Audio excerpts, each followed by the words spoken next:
Chapter 9 is about the story of how Samuel and Saul met. In chapter 9, we are introduced to the new main character, you can say, Saul, son of Kish. He was a Benjamite, and he and a servant of him were looking for donkeys. They, in fact, searched 3 days for these donkeys, his father's donkeys, and they could not find it anywhere. And eventually, Saul thought, we should probably go back home because then my father will stop worrying about the donkeys and wonder where is his son. And the servant said, wait, we are in a town, we are in a place where there is a seer or a prophet. Perhaps we can ask him where the donkeys are. And they were talking about Samuel.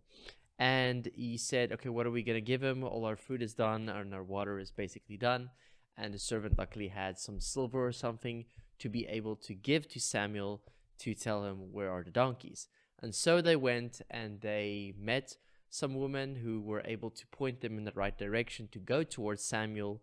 And Samuel knew beforehand that he was going to meet Saul because God told him, this is the one that I'm going to make king over Israel. And so they met, and he said, don't worry about the donkeys anymore. They have already been found, but you must stay here and have a feast with us. There were 30 people at the feast, and I believe Saul was also, there was a piece of food specifically prepared for him, which already made him feel special, and to showcase that he was selected, set aside a kind of teaser as to what God was planning for Saul's life.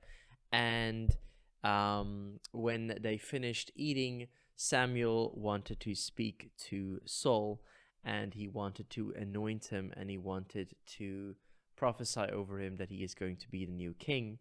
But the chapter actually ends where he sends away Saul's servant and says, go ahead of us, but I must speak with you about something from the Lord. So it's a very short chapter, but chapter 10 flows automatically into how God is going to anoint him as king. So we will stay tuned for chapter 10.